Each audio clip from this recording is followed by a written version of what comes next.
A Mexican man is suing an immigration and customs enforcement officer who shot him in the face earlier this month. Eric Diaz-Cruz was visiting his mother in Brooklyn on a tourist visa. He was unarmed when he was shot by a plainclothes ICE officer outside of his mother's home on February 6th. Agents were there to attempt to arrest the mother's boyfriend. The federal complaint against that officer comes as Border Patrol agents are being deployed to so-called sanctuary cities across the country. Those cities generally house large immigrant communities and limit cooperation with federal immigration agencies. The Trump administration has been feuding with sanctuary cities since he first came into office.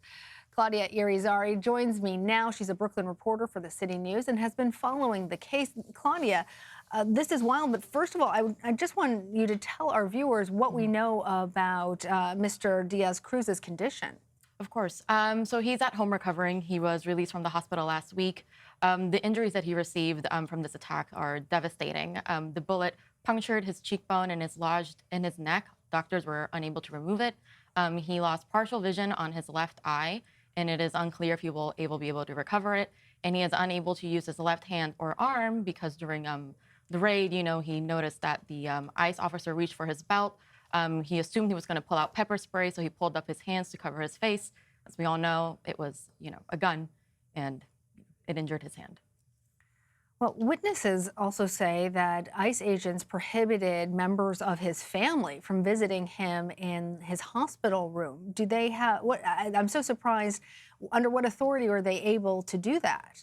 Right. So depending on who you ask, ICE either has or does not have the authority to do that. So what happened was that during the day of the shooting, ICE prohibited his family and his legal counsel from entering his hospital room. It wasn't until the Mexican consulate personally intervened that they were able to go inside. And then Eric's mother, Carmen, was able to see him for the first time over 12 hours after the shooting.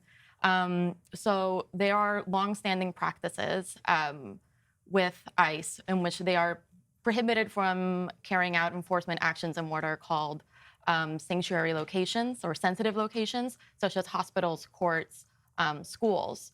And so the question remains, of course, what authority they found to do that, because ICE says that they can surpass those guidelines whenever they deem appropriate. And so that's one of the reasons why advocates, the family, and certain lawmakers are calling for an investigation to see what authority and what reason ICE found in order to do this. Especially since he was here legally on a tourist visa. Of course, yes.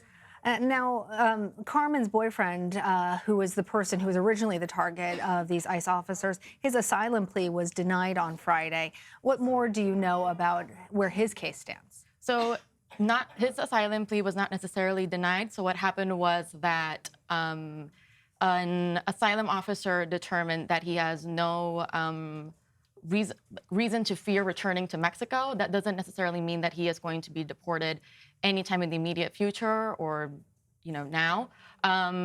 Essentially, it wasn't obviously the response that the family was hoping for, but there are still, many steps in his case, and we'll see how it carries out. But it's still a long ways away until a final decision is made in his case. So in the intro, Claudia, I was talking about President Trump and his ongoing feud with sanctuary cities. What is the latest in that struggle?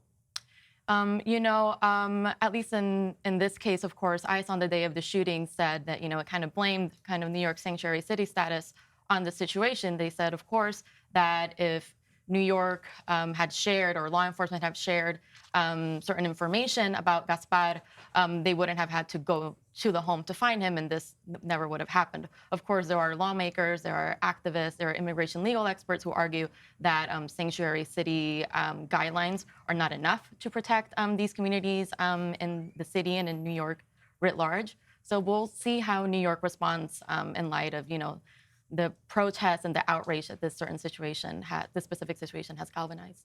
Now, ICE maintains that they were doing this appropriately because when they saw him move his hands, they feared for their own safety. So I'm wondering if the officer who shot him could actually be held accountable, either legally or as we mentioned, the tourist is now suing this ICE officer. So two things. So ICE is conducting an investigation into this. I know that they said on the day of the shooting that the officer acted in self-defense. We'll see what the results of the investigation actually, carry out.